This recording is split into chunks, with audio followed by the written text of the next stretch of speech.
ओहदे की वजह से खामोश हूँ, बाद में खुल कर बात करूँगा। बलूचिस्तान में मुसल्लह तंजीमें 3 से 5 हज़ार अफराद को कत्ल कर चुकी, जिन्हें रॉ की फंडिंग हासिल है। ये लोग पाकिस्तान को तोड़ना चाहते हैं। निगरान वज़ीर-ए-आज़म अनवारुल हक काकड़ की बलूचिस्तान के मामले पर तनकीद करने वालों को जवाब। कहा, रियासत का झगड़ा बलोचों से नहीं, दहशतगर्द तंजीमों से है।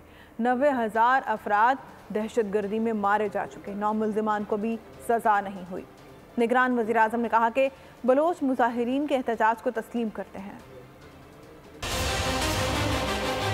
मुझे बहुत सारी बातों में बहुत मोहतात अंदाज में गुफ्तगू करनी पड़ती है। जिस दिन मैं इस मनसब से हटूंगा फिर इंशाल्लाह बहुत खुल के बात करेंगे। ये उनकी कमिटेड पोजीशन है और इस पोजीशन का वो प्रैक्टिकली इजहार करते आ रहे हैं। लगभग 3 से 5 हज़ार बंदा मार चुके हैं। रॉ की फंडिंग के साथ करते हैं, हिंदुस्तान से पैसा लेके करते हैं। अलल ऐलान मैं कह रहा हूँ, ये मुसल्लह तंजीमें पाकिस्तान को तोड़ने के लिए मुसल्लह जदोजहद पे यकीन करते। उनके साथ हम उसी शिद्दत के साथ लड़ेंगे जिसकी जो गलतफहमी है वो दूर कर ले। मेरा झगड़ा जात का नहीं, रियासत का, मुसल्लह तंजीमों से है, बलोचों से नहीं है। 90,000 आदमी यहाँ कत्ल हो गए हैं, 9 आदमियों को कन्विक्शन नहीं हुई है। हमारा झगड़ा कतन लवाइकीन से नहीं। लवाइकीन आते हैं, पहले भी एहतजाज करते रहे हैं, अभी भी कर रहे हैं, इसके बाद भी करेंगे। एहतजाज करना सबका हक है कानून के दायरे में।